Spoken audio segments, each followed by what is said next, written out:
তো বেশি হচ্ছে, আশাবাদী কিছু নেই।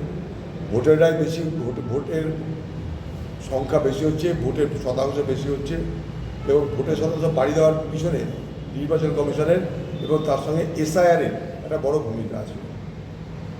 বহু পরিযায়ী শ্রমিক, এবার জেলার বহু পরিযায়ী শ্রমিক ভোট দিতে এসেছিলেন। কিছু কিছু জায়গায় তাদের জন্য ট্রেন দেওয়ার ব্যবস্থা হয়েছিল, কিছু কিছু জায়গায় কিছু কিছু রাজ্য থেকে হাওড়াগামী বিভিন্ন ট্রেনের ব্যবস্থা করেছিল, কিন্তু ফেরার ট্রেনের সেভাবে কোনো ব্যবস্থা করে ভোট হয়ে যাওয়ার কি, কিন্তু তাই হয় এখানটায়।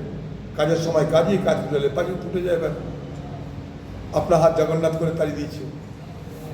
বিজেপি পার্টি তাদের কিছু ভোটার নিয়ে এসছে, টিএমসি তাদের ভোটার নিয়ে এসছে, আপনার হাত জগন্নাথ করে বলছি তোরা আপনা করে খা, আমাদের কাছে এবার করে খা, করে খাওয়া মানে আবার বিদেশে চলে যায়। এই তো বাংলা, এই তো সহানুভূতি, এই তো দরদ, এই তো অনুভূতি। অবজারভারের দায়িত্ব নয়, পুলিশের অবজারভার এমন ব্যবহার করছে মনে হচ্ছে কোনো সরকারি দলের বা কোনো একটা বিশেষ দলের তারা নেতা হয়ে এসছে। এগুলো আমরা বাংলায় দেখতে অভ্যস্ত। বাংলায় পুলিশের অফিসার তারা তো তৃণমূল পার্টিটাই করে, তৃণমূল পার্টিটাকে বাঁচিয়ে রেখেছে বাংলা জুড়ে পুলিশ।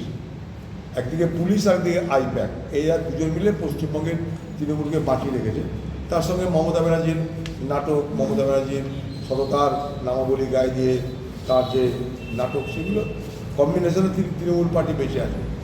কিন্তু এখন বিজেপিও তৃণমূলের সঙ্গে পাল্টার প্রতিযোগিতায় নেমে তারাও বাইরে থেকে তাদের যারা আজ্ঞাবহ পুলিশ অফিসার তাদেরকে নিয়ে এসে ধমকি চমকি দেবে, এটা বাংলার মানুষের কাছে কখনোই গ্রহণীয় হবে না।